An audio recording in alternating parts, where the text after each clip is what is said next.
If you're looking for a pie crust that's easy to make, easy to roll out, and easy to bake, I've got the recipe for you. Pie crust used to intimidate me. I was always so worried that I wasn't going to have the butter cold enough or I was going to touch it too much and ruin it. But I found a way to make a pie crust that is forgiving and can make you feel confident in the kitchen. This is a very forgiving dough because of the 2 additional ingredients we're going to add that you don't typically find in pie crust. So typically when you have a pie dough recipe, it's butter, flour, water, and salt probably. But this recipe has 2 new additions. We have egg and we have apple cider vinegar. So you might be wondering, why are you adding apple cider vinegar and egg to a pie crust recipe? Well, there are a couple of reasons. The addition of the egg and the apple cider vinegar make it easier for the dough to come together in the food processor and easier to roll. The purpose of the apple cider vinegar is because the acid in it helps to slow the gluten development as you're mixing it. So you know how I was saying like you're not supposed to touch the crust too much because you can melt the butter or you can work it too much and then it'll be a dense crust instead of a flaky crust? That's what the acid is doing. It is slowing down the gluten development between the water and the flour. In case you overmix or in case you touch it too much, it's slowed down the gluten enough to be a little bit of a fail-safe. The egg does 3 things. The water in it hydrates the dough. The yolk tenderizes and makes it richer.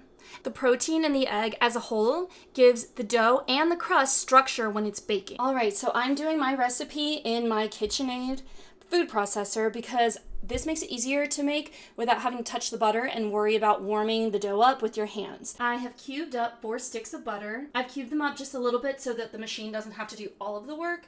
And then I put them in the freezer for about 15 minutes to make sure they're cold. I'm putting them in the food processor to let them blitz a little bit before I add the flour.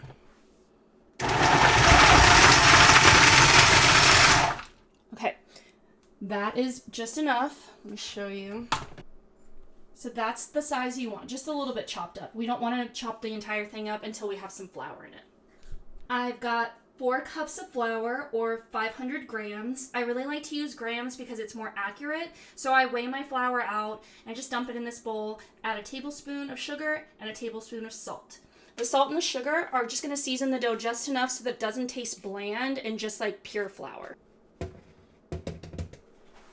When mixing this up, we're looking for the butter and the flour to incorporate together. So the butter is about pea-sized pieces, and I'll show you what that looks like after we've done it. So I'm going to do it on high.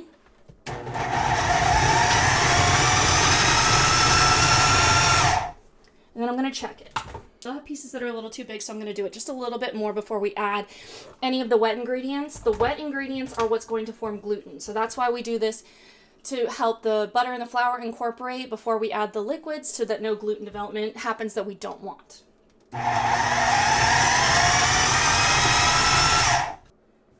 Okay, and this is what we're looking for. You have this little pea-sized piece of butter, and all the butter has been incorporated.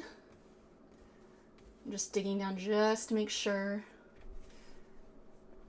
We have a couple pieces that are a little too big. I'm going to blitz this one more time to get all those pieces a little bit smaller.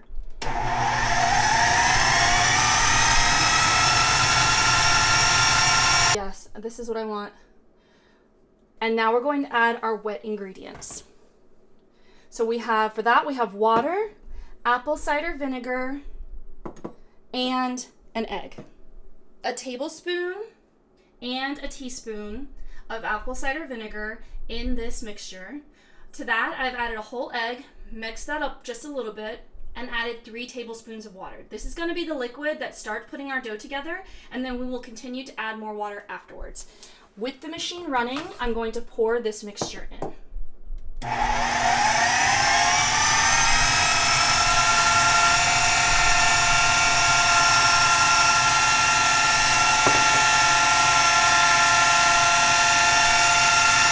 Now I'm adding a tablespoon of water at a time.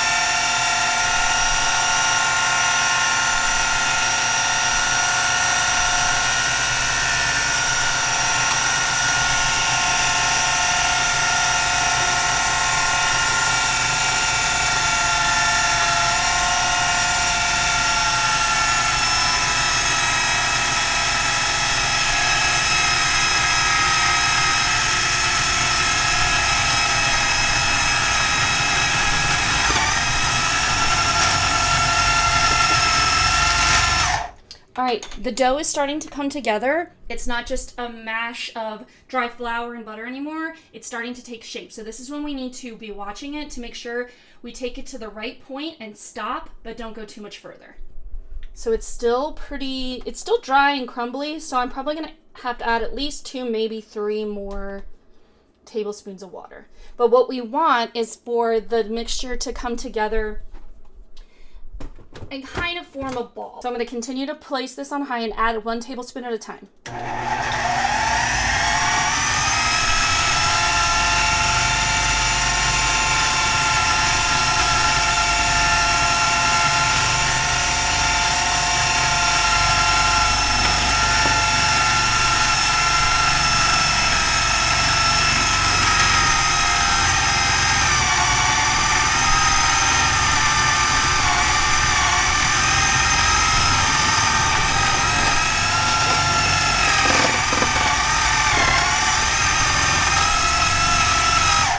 And there we go. That's the point where I'm going to stop it because the dough is starting to come together as one mass instead of just like a bowl of flour and butter. I'm going to knead it by hand and then wrap it up to give it the rest that it needs before it's going to be baked.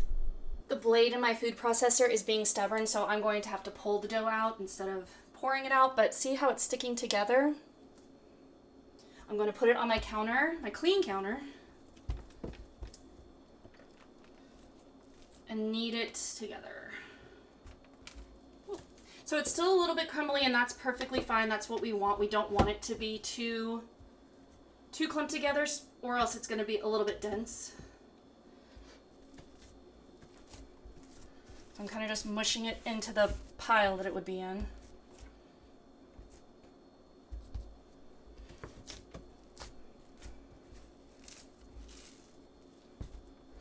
I'm just trying to kind of mash it together a little bit. Not too much because we don't want to make it dense, and we also don't want to warm the butter up with our hands. So I'm just going to make it like the rough shape that I want and then put it into sections. You can weigh the dough and then divide it by 4 to get an even amount of pie crust, but I just like to eyeball it for the most part. So I'm using my bench scraper to just cut it in half and then cut those halves.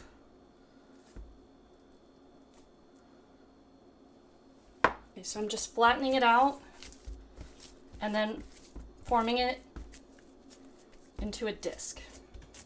And that's how I'm going to wrap it up so that I can make it easier on myself when I want to roll it out.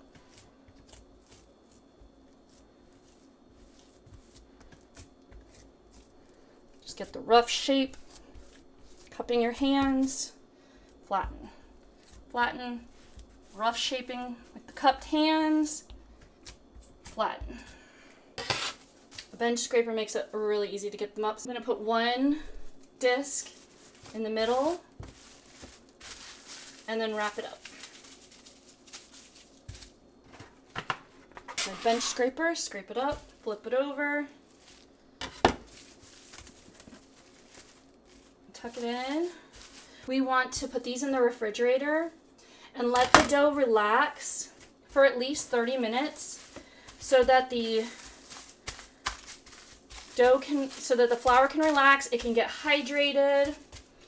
A lot of the times I'll make this dough and then not use it till the next day so that the flour can fully be hydrated, but that's up to you. And here we go. We've got 4 pie crusts ready to go. We're gonna let them relax and we're gonna make a pie later with them. You can also freeze these. They're great when they're frozen. Like, it's such an easy thing to just pop out and make. You can also freeze them in a pie plate so that you don't have to roll it out when you're ready to make something. One thing I really like about this recipe is that it makes 4 crusts. So the effort of taking everything out, mixing it up together, I can either make 2 pies that have a bottom crust and a top crust, or 4 pies with just the bottom crust. So it's a little more bang for your buck. I'm gonna make a bigger batch, freeze it, and then you can use it whenever you need it. All right, now that we've got the pie crusts, they've rested, they're cold, and we're going to roll them out and put them in a pie plate. Now I'm going to use, I have this little flour wand that I love. It's like a little dusting wand. So I'm just gonna lightly dust where it's going to go. I'm gonna flatten it with my hands just a little bit so it's a little bit thinner. Put some flour on the top. And we're going to roll from the center out without going all the way over the side.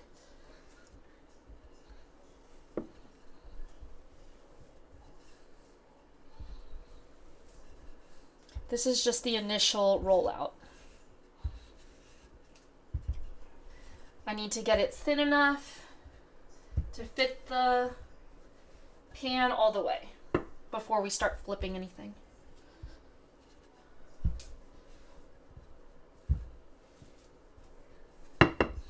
We want to do this kind of quickly so that the butter doesn't melt.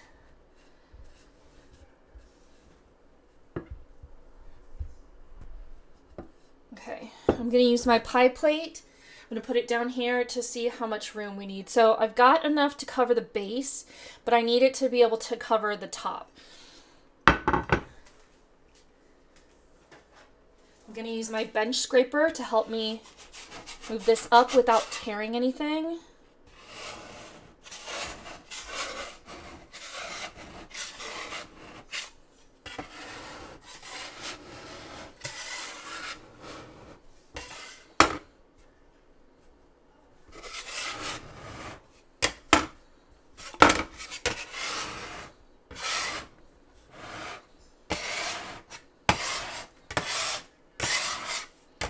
I'm going to dust the bench again,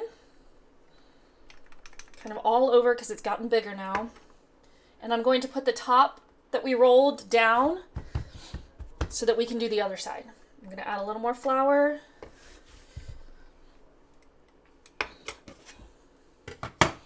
And now I want to start in the middle, push out, don't go off the sides. Push, pull it back to me. You can also rotate your dough if you want to. That will help to keep it from sticking. But I feel like if I do this fast enough, I usually don't have a problem with the sticking. As you can see, the dough is starting to snap back a little bit. That's because I'm stretching the gluten, and the gluten is trying to hold this together. If it's doing this excessively, what you need to do is let it rest. At this point, it's not doing it enough that I feel like it needs to be rested. It's just enough that I know that it's starting to feel a little bit more overworked and it needs a rest. So I'm going to do a couple more rolls before I try to fit it back into my pie pan.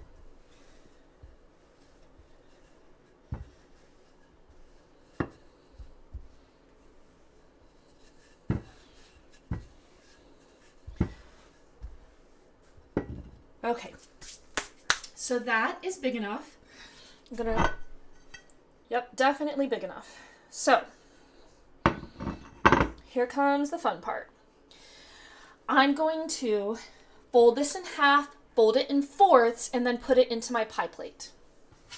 The bench scraper really is the best tool to do this because it keeps it from sticking on your counter and just releases a little bit easier. So, just give it a little help so it's not too bad because I had that flour there. So I'm just going to roll it. Not really getting any resistance, which is good. Perfect. I don't think I've ever had that work as well. Okay, now I have the crust. I have the dough in fourths. I'm unfolding it and then gently seating it. I'm seating it against the back of the pie plate. And there you go. So it's ready to be filled. I'm going to cut the excess off with a sharp knife and use that for later decoration. So I'm just going to go around. I'm going to push down on the side and it gently falls away. If you're doing a pie that just has the top layer of crust, you could use the extra as decorations. A lot of the time I like to use little cutouts, cookie cutouts. You could definitely make this look prettier, but I'm not going to because I'm just not. So if it was a pie that you're going to have a topping on, you would do the same thing. Fill it up, make the topping, put it on top, and crinkle the edges. I'll show you how to do that in my pot pie video, I wanted to show you how I roll and place my dough in the pie plate. I'm going to put this in the freezer to let it freeze like this. Once it's frozen, I'm going to pop it out, put it in a Ziploc bag, and then I'll have it ready for anytime I want to make a pie. I won't even have to worry about rolling it. I hope I have helped demystify some of the questions you may have had about pastry. If this is your first time, I would love for you to leave me a comment to let me know how it goes. All of this information can also be found at my website, theblusterandtheburrow.com. I will link below these particular recipes so you can find them quickly, but I've got tons of other recipes that you may enjoy on my website, so I'd love to see you there. All right, this is where I'm going to stop the video today with just putting the pie crust in a pie plate, because my next video is going to show you how to roll everything out to make chicken pot pies. And not just any chicken pot pies, they're going to be mini chicken pot pies. I'll link those below in case you want to see. I'll link those below in case you want to. Okay. Woo. I hope this video has demystified some of the pastry making.